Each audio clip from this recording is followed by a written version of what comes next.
Hi folks, PuffinOn here with my third great idea to save the world out of 3 or 4, 5 ideas. I've just come up with recently. This one's Manifest Destiny 2. It's a response to a NPR show that was talking about an industrialist who believed in Manifest Destiny. And Manifest Destiny has become really bad to woke people because it represents all this racism and murder and genocide of, say, expanding America to the West and other places too. So, for instance, the guy in the NPR program was making a railroad in Costa Rica because the American railroad barons were already in place, taking care of it here. So he went out to Costa Rica to do the same thing, which meant enslaving people basically and not caring about how many people were killed and feeling this manifest destiny um, sense of purpose about how we're destined to have railroads, we're destined to have cars and stuff in all these countries. So I'm going to help them because it's ultimately going to be good, even if these people have to sacrifice, and many of them sacrificing their lives for this progress, because progress has to happen. That's the mentality, and that's what we think we can tell now is a sick mentality and wrong and evil. Not all of us can tell that, but more of us can tell that, and or more of us at least are aware of the evil murder and consequences, the genocides associated with people who have those types of mentalities. So manifest destiny has become rightfully kind of a bad word. And yet at the time, people were cheering, manifest destiny, manifest destiny. It's our manifest destiny to, extend the country, extend the railroad, extend progress and civilization, all this stuff, to overcome these cultures with this culture. That's bad.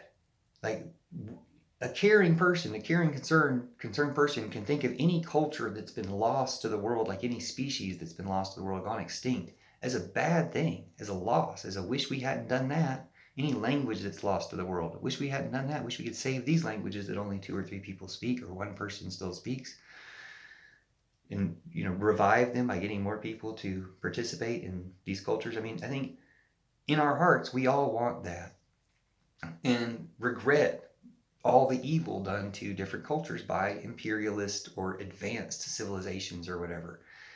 Another point I'll make is that according to Manifest Destiny, well, this is going to happen all over the place. There's plenty of places in the world that, no, there's still not a railroad through them, and there doesn't need to be, and they're much happier without a railroad through them. And then there's still this conflict. It's not just from 100, 200 years ago. There's apparently, I think in Mexico, I'm not sure, it could be Colombia or another Central South American country, so I apologize, I don't know.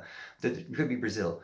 There's a indigenous population that was protesting a new silver mine, and now the government has locked down, like has martial lawed that community, denying them their right to protest and their right to determination of their lands, probably, which they have all sorts of legal rights too, not just our we know what's right rights, and got people locked down. So in this story about that industrialist from a century ago, making the railroad in Costa Rica, it turned into the United Fruit Company and banana plantations and similar slavery conditions where they paid people not very much and paid them in money that could only be spent at company stores and they could only live in company housing, and people died a lot. And then the banana trees died a lot, and they had to move the whole operation to another, like they would get a bacteria that would make the land not able to produce more bananas for 30 years. So they have to go take a whole other section of land in another country, and kept doing this. And so to the point in Colombia, the workers were finally protesting the treatment by the fruit company, and the American government supported the Colombian government machine gunning over 1,000 families of workers after church. They came out of the church and they set up machine guns in the square, gave them 5 minutes to leave, and there was 5,000 of them, so they couldn't leave, and they machine gunned them. So that's 100 years ago, but it's the same evil that they're willing to do today, and we've got to stop it. We've seen different examples of it with them kind of trying to depopulate people by lying about the Trump virus, for instance. But we've got to stop it, and it's our manifest destiny for real to have a green and like egalitarian economy. It really is, and we all sense that and know that and are pursuing that, but these are the same obstacles in the way. And this time the manifest destiny isn't something that we can use our power to kill people without regard. It's the power of the idea is so strong that if we can just have the airing of the ideas and we can just have the trial of the technologies and stuff like that, it will always win. It will always win people over. People always willingly and gladly want to help transferring the earth from fossil fuels to green energy, for instance, or to universal health care and universal social safety nets and stuff, once they understand what it's about. That's actually a manifest destiny, that if we have that same approach, this is destined to happen. If we start making the mental railroads and mental infrastructure for this to happen, saying we're going to attack this point with a purpose to convince everyone this is what we need.